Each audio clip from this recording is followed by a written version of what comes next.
Thank you, and what an act I have to follow from before the tea break, but anyway, I shall do my best. So now I'd like to talk to you about the results of the research, and as I said earlier, it's really, across three key perspectives. And the first one, and the most important one, of course, is the participants, and that's what I'd like to talk about first. So, our participants, how do they arrive at social farming? Teresa has already referred to this to a certain extent. In the research we did, 77% of the people we interviewed had no previous experience of social farming. Of the ones who had, maybe they'd been on a kind of social farm in the way we think of it, maybe some had been on a community farm. Of the 77 who hadn't been in a social farm, quite a lot of those would have, of course, have had experience of farming. If they're living in rural areas, a lot of them would have had maybe father, uncle, whatever on a farm. But 77% had no previous experience of social farming. So all arrived at their placement via a service, and this is a really key and fundamental part of what we do. We want that connection with the service to ensure that we're meeting people's needs as well as possible, that they're arriving, I suppose, that it's part of a journey for people. And a key part of that, as Teresa referred to it earlier, is, of course, the individual support plan. So people aren't just sort of arriving on spec almost on a farm, but there's a kind of a purpose to it. There's a progression route. And that when progress is very kind of, I suppose, loosely defined in some ways, it could be anything from simply getting out of the house in the morning, right up to the level of, for some people, I'd like this maybe to spark an interest in something in terms of maybe me going back to education or, getting going working on a farm. So, progression is individual and is different for everybody. But that is really fundamental, the relationship with the services, so that we're all working together for that individual's best interests and meeting that individual's needs as expressed to the service. And then this idea of the individual support plan. So those are both really fundamental aspects. Again, the whole idea of being a choice. It's a choice to come to do social farming. It's not just, another, here's 10 things you could do, pick one almost. Do you know what I mean? We ideally like someone to have expressed kind of an interest themselves. In some cases, there is a very strong preference. I would use the word yearning on the part of some people who maybe, for instance, let's take perhaps someone who is coming from the intellectual disability sector. Perhaps they grew up on a farm, loved being out doing the farm work with their mum and dad. Perhaps the parents have passed away. They no longer have access to the home farm. But that longing and that yearning is still very much there with them. And I've interviewed so many people for whom that was the case. And for them, just to get that opportunity to go out, it's like they're reborn almost, they go back to just the happier times. And so it's really important for them. A curiosity about farm life and farm activities. This is maybe particularly the likes of Patrick earlier, maybe people who describe themselves as townies. Skills and employability for some, the opportunity to be physically active, meeting people and routine, purpose and something to do. I'll fly through ones where I feel I'm sort of maybe slightly going over ground that Teresa has covered, or that indeed were covered in the fireside chat. So some quotes here, which you can read sort of there at your leisure to sort of show you, I suppose, what people's motivations were. The middle one there, I suppose, very much expresses what I was talking about there, is about this yearning. My father was born in the farm and he got the farm from his father, and the fun that she would have had and the memories, daddy and the bucket and the cows and all of that sort of thing. So, it'd be lovely for people to be able to plug back into that. So the overall experience then of social farming was overwhelmingly positive. 87% would have described their experience as very good. Wide range of benefits across multiple dimensions of well-being. And I come back to this word. To be honest, I don't love the word holistic myself, but nothing else really. There's no other word. We need to learn a new word in the English language, I think, to describe what I mean. This idea of people, their whole person almost being engaged. And I think that's really key. This quote, which is a direct quote from a participant, I think captures a lot of what I'm trying to say, far better than I can say it. I find it exciting because I'm interested in it. There we have someone, the spark is lit. This is something new, this is something different. I find it very therapeutic. They go on to talk about, learning things, learning about cattle, learning new skills. The one I really like, I've told a lot of people about it already. This was something I hadn't kind of really thought about much before I did this, but it came up time and time again. People having an interest, something to talk about, something to go back to their family, their friends. Sometimes people, sometimes their lives can be quite narrow. Not always, of course, but sometimes they can. And something like social farming, it's a new interest. It's something to talk about. It makes them more interesting to themselves almost sometimes, I think, and then they make reference things like the fresh air, the hearing the sounds, the therapeutic effects of being out in nature, the physical activity. So that one quote, I think, captures what I'm talking about when I'm talking about the whole person and the holistic nature of it. So we divide up the benefits then into 4, I suppose, main categories. And again, I think Teresa has referred to a lot of these, so I won't sort of to labour the point too much, I suppose. But on the mental health side, I would very much lay very strong focus, and unapologetically so, on just simple fun, enjoyment, having the crack, having the water fight, as Patrick was talking about earlier. And I would, as I would make no apologies, because that is, to feel alive almost, to feel engaged with other people, to be having fun with other people. Really important across all of the sectors that we're dealing with: intellectual disability, mental health, long-term unemployment, and youth, and others as well. Novelty, another really important one there under mental health, I think, is a different sense of perspective on life. Moving people on from maybe where they feel slightly stuck in a particular groove and giving them that new perspective. The one I like under physical, good tired. I think we all know that feeling of feeling tired from having done something as opposed to tired from being apathetic and disengaged. And people describe that, I felt good tired. I felt I'd done a decent day's work. I felt, I'd achieved something today. So those are all really, really important. Again, I have some quotes here which I think are really important to share with you, and I have many more which are in the full report and which you'll get to see in the fullness of time. And the first couple there were very much, and I love that second one. I said to the farmer that I'd probably do more laughing here than I would in a week away from here. He's very funny, and he has a lot of funny stories. And I witnessed this myself. I went to visit this farm, and we did laugh from the minute I got there to the minute I left. I felt more encouraged to try and get that part of me across. So again, it wasn't just about the farmer being a comic, but it was about everyone joining in the banter and the crack. This particular participant would have huge levels of social anxiety, very little contact with people outside of his own family. And this was just, he realised, I can actually go and sit with other people, and I can be a part of a conversation, I can have fun, I can contribute something. It's really, really important. And again, you can read them there yourselves. But again, the last one I think really important in terms of the kind of farmers that we have. They're relaxed, the easy presence, they're not getting too excited about anything, all really important. I think the first two there in these set of quotes are really important. Again, a lot of the times people have had maybe clients or people who take part in social farming, they've maybe had some negative previous experience of formal education, or it just simply doesn't suit them. I remember one farmer saying to me, this lad here, he said he's 6'3", he'd go through a wall for you. He can't sit in a classroom for 6 or 7 hours. It's just not going to happen. But he can come here and he can learn things and he can learn naturally. And maybe he might be more willing to do something part-time, but it's just a more natural style of learning for people. And as I said, the last one there is again about the whole physical activity, just using your muscles and all of that.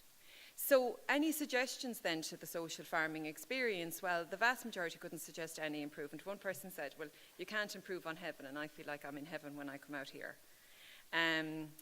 So that would be, that was one very enthusiastic participant, but the vast majority could suggest no improvement. 2 would have liked a bit more variety maybe in the activities, and 1 would have preferred more time doing ordinary farm activities. And I think this is really important too, that we don't make it too bells and whistles.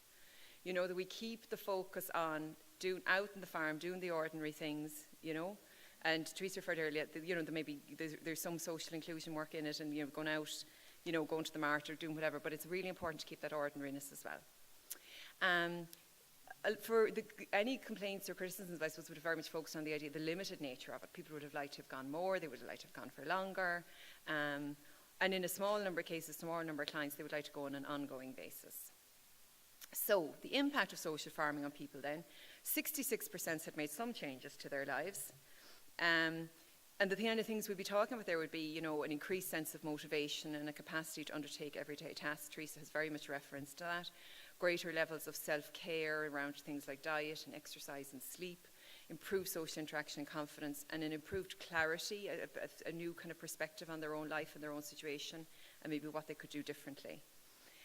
Small numbers noted improved appetite, or better focus on healthier eating. Sometimes, having learned rather than being told, it's one thing to go to a dietitian and they tell you things. It's quite another to go and spend the day in the farm and see the farmer bring the eggs in out of the hens and make an omelette right there in front of them.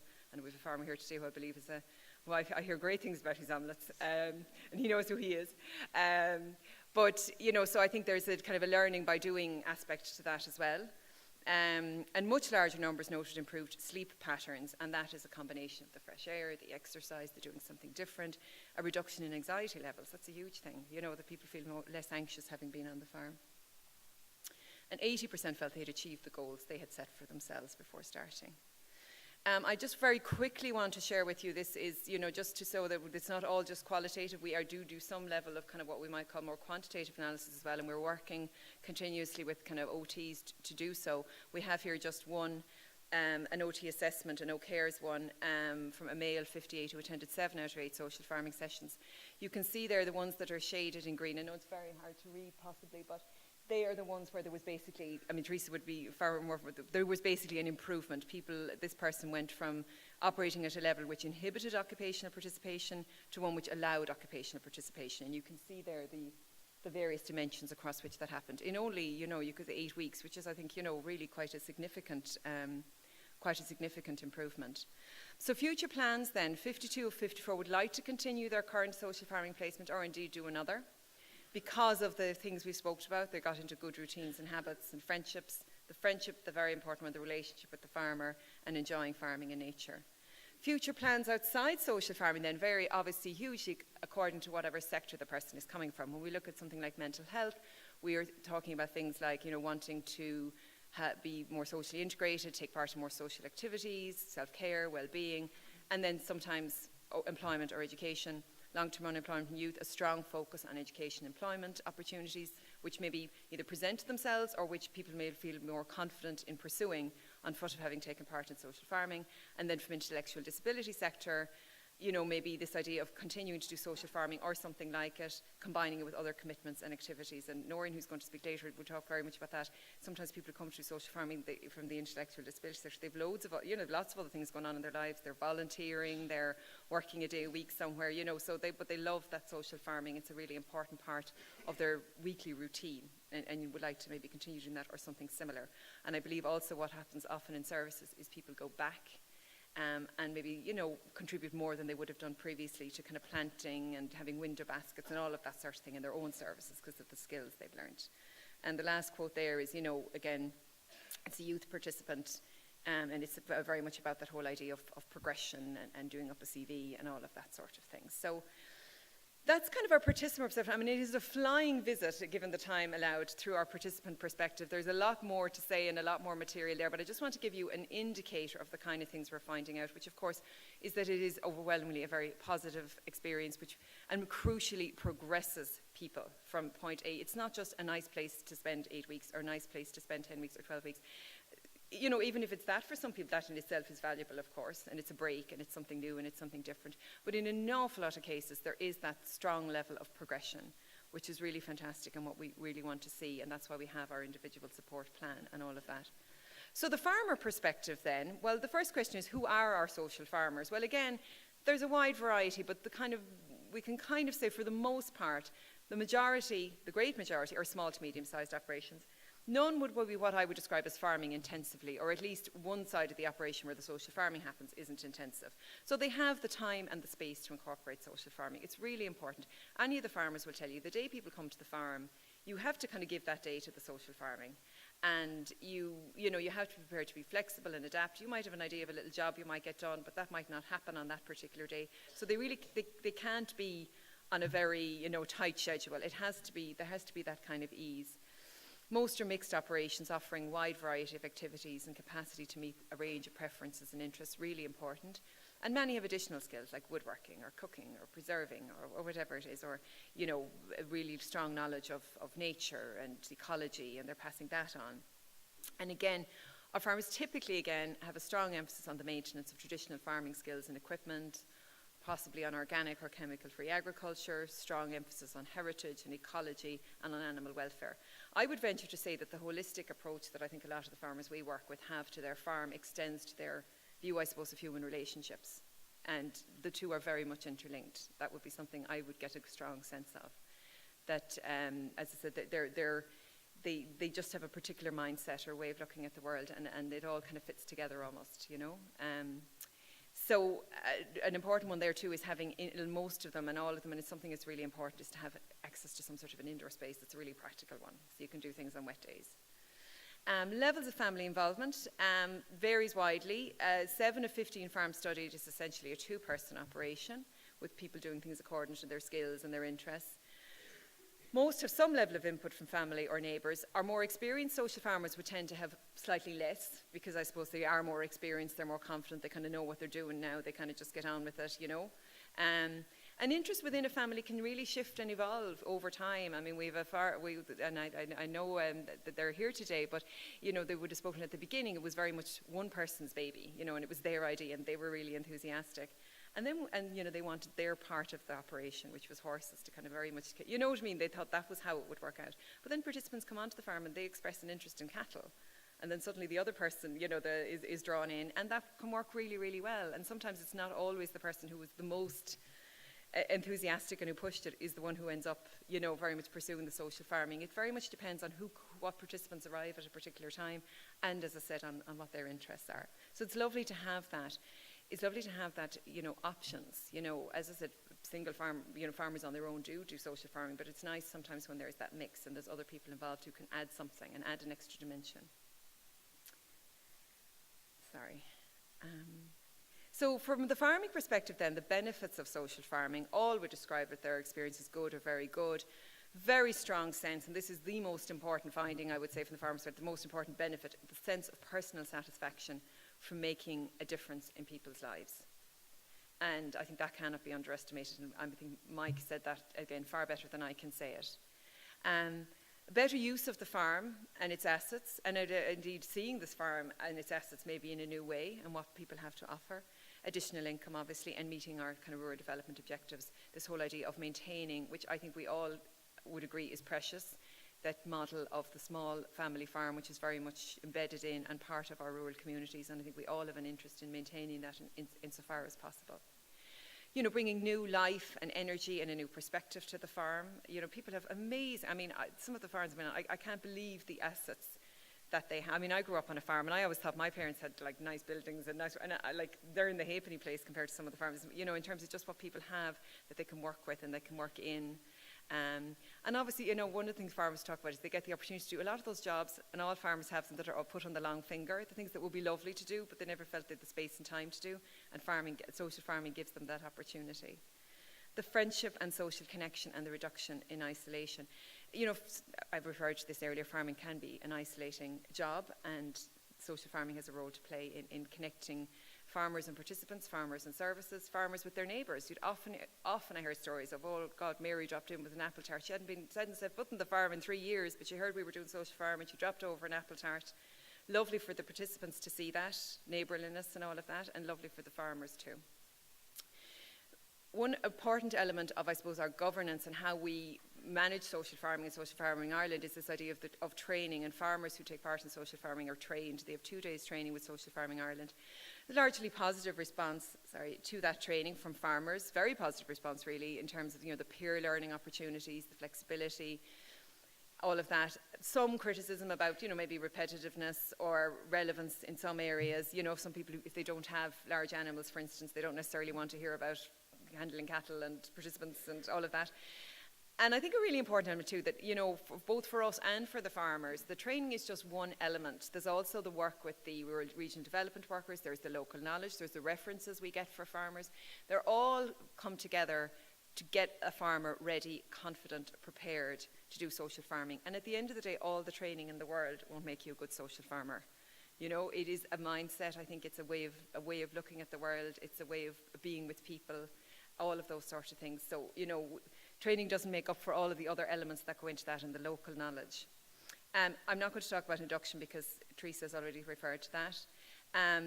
Farmers on the whole very positive about the supports and guidance from Sophie, and there's recognition that, you know, the importance of Sophie and of having that structure there that has the templates, that has the experience, that has the processes, that can give confidence to the farmer and crucially confidence to the service providers, that they know they're sending people out to placements where they'll be safe, they will be cared for, that their individual goals will be met. And this idea of having this trusted intermediary, which is Sophie, between farmers and service providers, and this is really important. Farmers, of course, spoke about their observed benefits to participants. I just want to highlight a couple. The sitting around the kitchen table. The key part of social farming, I think, is the kitchen table. It's the one piece of equipment farm equipment that is probably most important.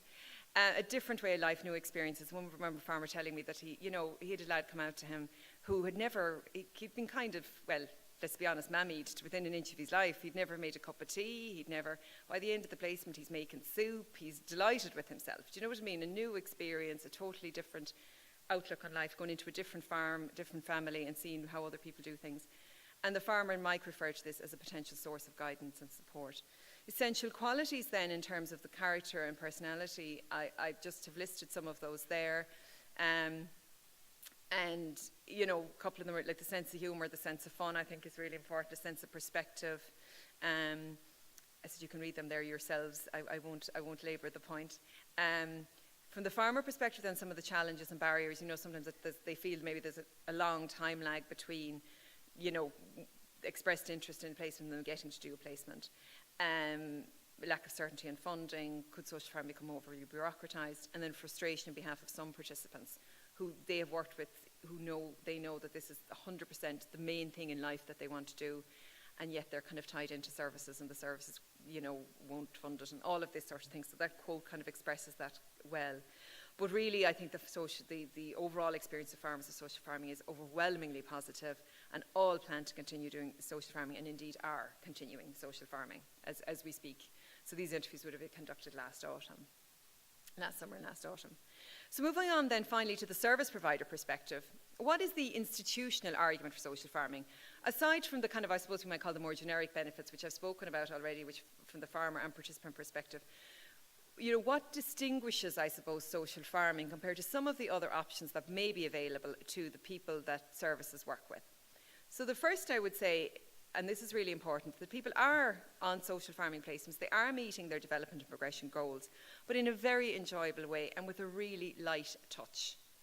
That almost there is maybe this furious activity of setting things up, but the participants ideally shouldn't really be aware of that almost. Do you know what I mean? They just experience it as something positive and warm and ease, you know, that there's a sense of ease to do with it, and the crack and the fun in that. You know, there's a warmth and sense of ease, as I said, really important, that comes from the farmer and from the farm family. Participants are seen simply as people and not as cases. I mean, an awful lot of people that the services we deal with, you know, people are maybe going from their social worker to their OT or to their, you know, depending what sector they're coming from, you know, that there's a whole range of services, and all obviously necessary and well-meaning and well-intended, but the social farming is slightly different. People genuinely are just seen as people working together on a farm alongside one another, that they're not seen as cases. And it's a sort of a social model rather than a medical model, and that's really important. A more natural fit for many participants than other options. Again, this quote really shows that, you know, that for particularly maybe rural men, you know, they don't necessarily, you know, some of the options that may be available just simply wouldn't be appealing to them, or just wouldn't be something they'd be interested in. Farming is very much a stronger cultural fit. It fits maybe with their idea of themselves and of the kind of person they are and what they want to do. Variety and choice within each placement. You know, from the service provider's point of view, they would always be looking to, you know, I suppose, have a better understanding in society of the issues maybe of the clients that they're dealing with. And again, social farming delivers on that and getting people out of services and out into the community and onto farms. Another really interesting one, which again I hadn't thought about much, but is the opportunity that taking part in social farming provides to the service providers to, I suppose, develop their relationship with their client and support them better and get to know more about them as a person, be it in the car on the way out to the farm or just watching them working. Very important point Richie made about this, recognising people's capacity. It contributes to social inclusion goals, and I'll just give you a little moment there to read that quote, because I think you know, it's really important to kind of get that point across. So the placement experience then, induction, we've already referred to that. The level of everyday supports varies hugely depending on the individual. In some cases we would have support workers stay there the whole day. In some cases they come the first couple of days and then they don't come anymore. They check in with people, but they're not there on the farm. And I mean, most services would aim towards the minimum, you know, level of intervention that they can kind of get away with, almost because they want it to be people's own experience, you know, and they want them to get the most out of it themselves. They don't want to be sort of in the middle of it almost, you know. So it has added, I suppose, it's fair to say, to the workload of support workers in a lot of cases, but the benefits to clients make it worthwhile, and they feel it's kind of worth it in terms of the extra things that they have to do to make it happen. What are the challenges and barriers then? Well, the first one, and Teresa also referred to it, is transport. And I won't labour the point. You can imagine yourself the challenges of getting people to farms in isolated areas. A challenge is associated within services of doing something novel. You know, there's resource implications for it. Staff are needed to go out of this. You know, if individuals are going out of the service, sometimes staff have to go with them. So then they're not available in the service. So that's a challenge.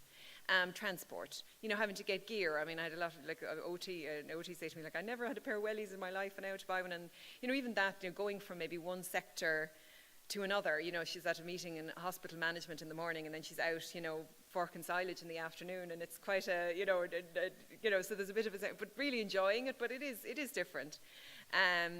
And then, you know, insurance, health and safety, all of those things. And obviously we have to be so aware of all of those. And, you know, so it is a leap in the dark. I would be very much cognizant of that. And for a lot of services, it is, you know, it is a challenge to how they do things. And it's a kind of a trust and a letting go almost. And that's all part of this process of individualization. And, you know, this is what it really means, actually, to have individual supports, is taking that chance.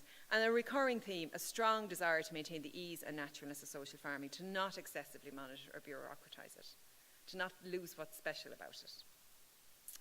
Funding is the key challenge. You know, funding for placements under this project were largely funded by Department of Agriculture.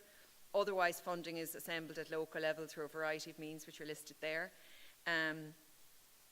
But there are really, you know, big challenges there in securing funding for placements from within services, which, you know, we have to be aware of and which we work gradually towards solving, I hope. You know, limited budgets, obviously.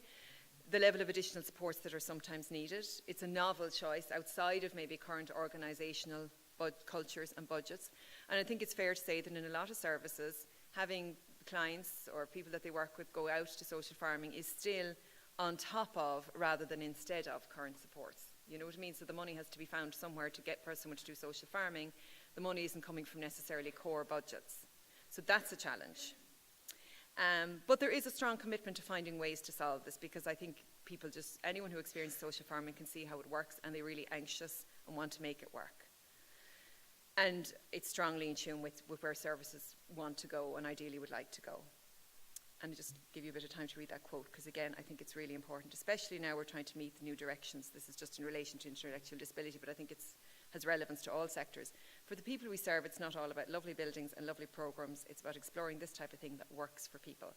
And that's the best value money for all, when you're doing something that people actually want, as opposed to what you think they need. And that's where it's really, you know, important. So what are the key messages then from social farming research? I know Jim is looking at me frantically. I hope I'm not too far over. I feel I'm speaking at about 100 words a second, but anyway. The key messages then: the working family farm is an ideal environment. I would say possibly a unique environment, but maybe I'm going too far to say that. But certainly it's an ideal environment in which to address various dimensions of people's well-being and development, but in a very ordinary, natural and holistic way. It's fundamentally about relationships, and that is the social bit. And that's what I think the kind of model we're talking about here brings to it, is that social dimension. That the nature therapy is one part of it, the working with animals, the work itself, all of that, but it's the relationship with the farmers and the farm family. We really need, at this stage of proceedings, we need to continue the work of Sophie and the regional development workers in kind of getting this thing going, getting all of that set up so that we're, you know, really well positioned to mainstream this into the future, to ensure that that choice is available to people. The social farming models explored in this research are in tune with those, are very in tune with wider policy development. You know, we're not doing anything radical here that's not envisaged in policy. And there is a strong commitment, which is wonderful. And we progress that every day, and we work on that every day. Upcoming research and policy work then, you know, further analysis of the data, development of case studies. I already referred to the analysis and recommendations for each subgroup. One thing we're really interested in exploring, and this will be a fairly major piece of work, is this whole idea of doing cost-benefit analysis. You know, because a lot of people would say, well, you know, I can send 10 people to an art class for X amount of money, social farming costs Y amount of money. How can we measure the cost-benefit there? Building linkages with other research institutions, continuing to inform the development of social farming nationally and internationally. And as I said, we're always seeking ideas and collaboration. I've already this morning, as I said, by 9 o'clock, I'd already felt this conference is worth it, because I've already made, you know, 3 really good linkages with people that we can go move forward with, and we're always looking for those ideas. So my contact details are on the 4 pages, so please do get in touch with me if you have ideas. We can't progress everything, but we can certainly try and to do as much as we can over the coming years. And just finish with that last photo, which I really love, ordinary things in ordinary places. I think one of the things I like more, I think nothing's more ordinary than looking out at the rain in Ireland, is it? But I think the thing I love about this picture is you can't tell who's the farmer and who's the participant, and I love that. It's just 3 men standing beside each other looking out at the rain, and I like that about it. So I just want to finish really quickly by thanking so much all of the people who took part in the research, and I probably should have done it before now. It was a really wonderful experience and a privilege, I would say, to go out and meet the participants, the farmers and the support workers and the service providers, who gave very generously of their time, who shared their stories, and it was a wonderful experience, and I thank you so much, because without you, obviously, this research wouldn't exist. And as I said, I just want to acknowledge once again Dr. Gail Collins, who would have done a lot of the work on this until I came on board. So thank you so much for your attention. Delighted to answer any questions, obviously, you have later in the Q&A session, and thank you.